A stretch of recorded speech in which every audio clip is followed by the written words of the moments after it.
Olá, estamos no JBR News desta quinta-feira, direto de Brasília, dia 17 de setembro, trazendo o fato do dia. Mas o fato do dia na capital federal é o fato do dia em todos os municípios do Brasil, porque, afinal de contas, depois de ontem, quarta-feira, dia 16 de setembro, foi dada oficialmente a largada das eleições municipais de 2020, com a escolha, agora em definitivo, dos candidatos a prefeito e também as candidaturas a vereador em todo o Brasil. E essa é a análise que trazemos para você nesse dia de hoje. Afinal de contas, aqui você está no Podcast do Imagem e Credibilidade, em parceria com o Jornal de Brasília. Eu, Alexandre Jardim, junto com os jornalistas Rodolfo Lago e Estevão Damasio, estamos então começando agora a análise do JBR News. E está contigo, Rodolfo. Você começa hoje a nossa pauta eleições municipais. Então, Alexandre, Estevão, nossos seguidores aí que sempre prestigiam a gente, parece que finalmente, né, o país começa a entrar no modo eleições, né? As convenções partidárias terminaram, foram concluídas. Agora existe mais um prazo para oficializar o registro das candidaturas, mas os candidatos estão aí, estão postos, e a disputa eleitoral, ela de fato começou. E o cenário que se apresenta, Alexandre, Estevão, nossos amigos, é um pouco, na verdade, o cenário que a gente já, em algumas vezes, adiantou que deveria ser aqui nas conversas que a gente teve aqui no Podfest e também no podcast, por exemplo, quando nós trouxemos no podcast o Murilo Hidalgo, do Instituto Paraná Pesquisas, isso foi dito. Duas coisas aí que vão apontando. Primeiro, que a eleição vai talvez repetir aquela polarização direita e esquerda, protagonizada aí, por um lado pelo PSL, por outro lado pelo PT, e que o debate municipal será, dessa vez, um debate muito nacional, justamente por conta dessa polarização, um debate muito em torno do governo Bolsonaro, muito em torno da questão do combate à pandemia da Covid-19, se foi correto, se não foi. Quer dizer, essas questões nacionais, elas realmente, ao que parece pelos candidatos, pelas candidaturas postas, que ele vai contaminar o debate na eleição municipal. Para vocês terem uma ideia de como isso vai acontecer, tanto o PT quanto o PSL aumentaram muito o número de candidatos que estão colocando para disputar as eleições nesse ano. O PT, que já é um partido grande, um partido grande já há muito tempo, ele está aumentando em 59% o número de candidatos a prefeito nessa eleição deste ano. E o PSL, que não era um candidato, não era um partido grande, se torna um partido grande a partir da eleição do Bolsonaro, ele está aumentando, vocês imaginam, o número de candidatos a prefeito no país em 561%. O PT vai ter 1.600 candidatos a prefeito e o PSL vai ter 998 candidatos a prefeito. E aí é aquilo, né? São aquelas coisas meio pouco lógicas, né? Que a gente não consegue entender muito na forma como o presidente Bolsonaro faz política, né? O presidente Bolsonaro saiu do PSL para criar um novo partido que acabou não sendo criado.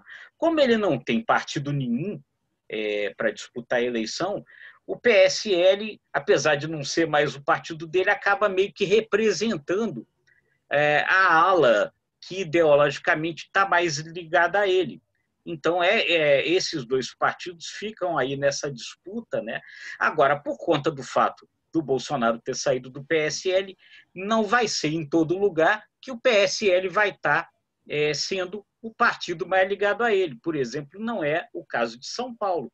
Em São Paulo, a candidata do PSL é a Joyce Hasselmann, que vai fazer uma campanha de oposição ao presidente Bolsonaro. Lá, o Bolsonaro tenta que o candidato dele seja o Celso Russomano, do Republicanos. Mas parece que já surgiu em grupos bolsonaristas resistência ao Celso Russomano. Então, quer dizer, o Bolsonaro só não tem uma situação mais confortável na eleição municipal por conta dos próprios movimentos políticos que ele fez até agora, né?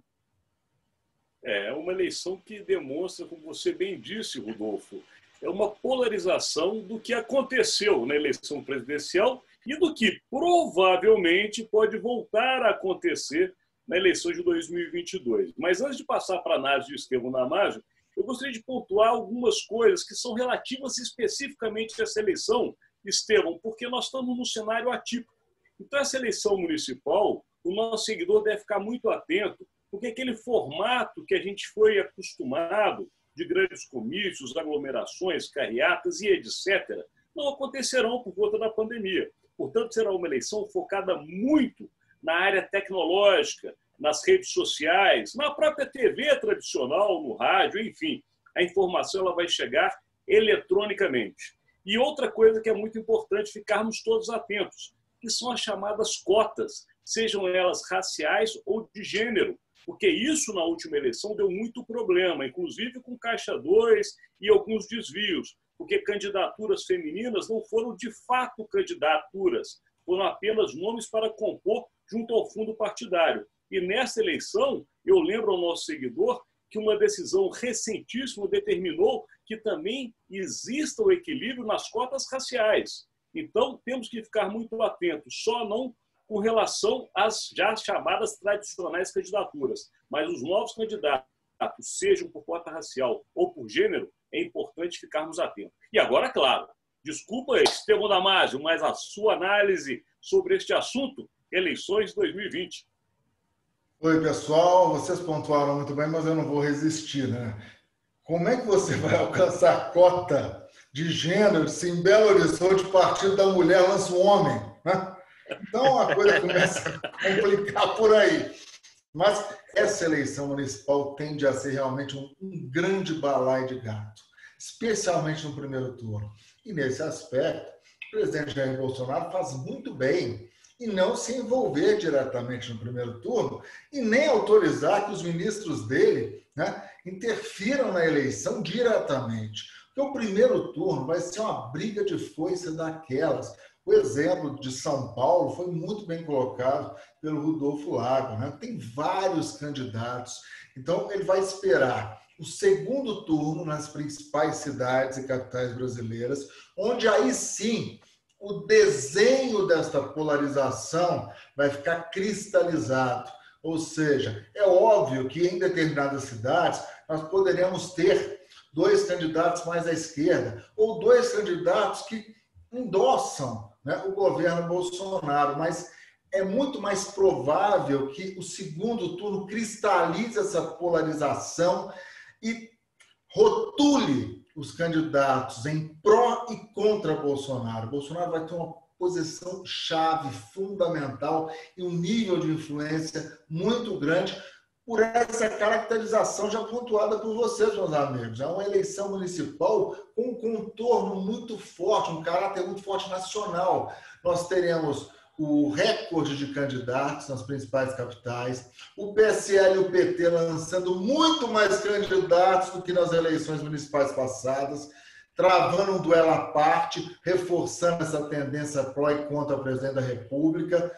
Então, e a Covid-19, ela vai ficar dentro do campo dessa eleição municipal. E aí, o prefeito, atual prefeito que está tentando a reeleição e é pró-Bolsonaro, ele pode ficar numa situação mais confortável quando o tema desemprego vier à tona. É um tema que vai ser muito explorado, porque ele vai falar o seguinte, tá vendo? Eu segui o presidente Jair Bolsonaro, né? Não era para ter todo esse isolamento radical. O ministro Mandetta errou no início, agora nós estamos certos. Por outro lado, o candidato que é contra Bolsonaro pode ser acusado de o desemprego ter aumentado por ter apoiado no início esse isolamento mais rigoroso. Então vai ser uma briga de foice. E o tema também que eu gostaria de inserir e que, na minha visão, vai ser bastante explorado, a fome. O Jornal de Brasília está fazendo uma belíssima série jornalística sobre a fome. A fome voltou, meus amigos. Ela aumentou 43% em 5 anos. Pesquisa dos anos de 2017 e 2018. Governo Dilma, governo MDB Temer. Será que os bolsonaristas vão explorar isso? Que a fome aumentou na gestão Dilma e na gestão Temer, especialmente no Nordeste? Vamos aguardar.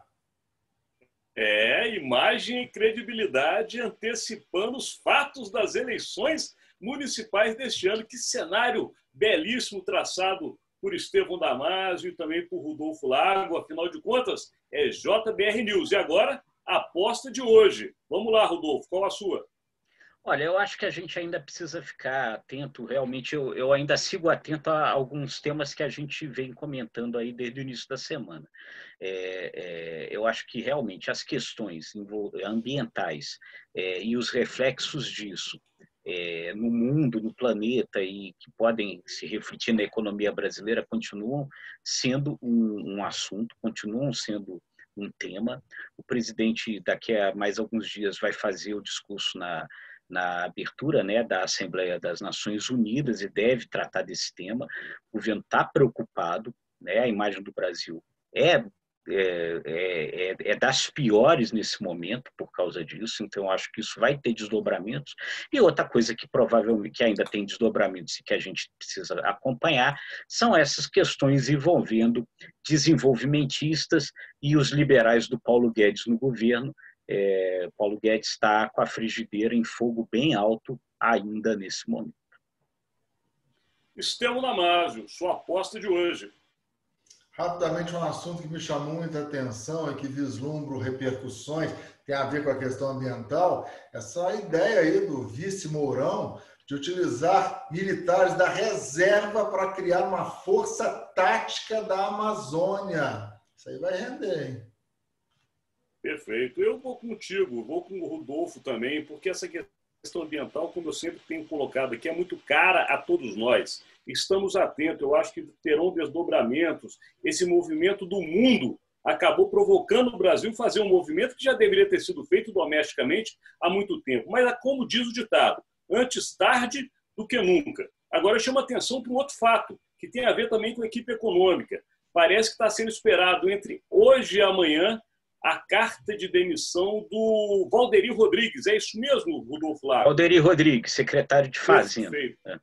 Exatamente. Naquele episódio do cartão vermelho que nós trouxemos aqui, no início da semana, foi avançado para o ponto de uma demissão. É o que se discute, o que se fofoca internamente na equipe econômica do governo federal. Encerramos, então, o JBR News desta quinta-feira, convidando você para que esteja conosco aqui amanhã, para saber e se atualizar do fato do dia, com análise. Daqui eu me despeço, mas para você, a gente manda um recado.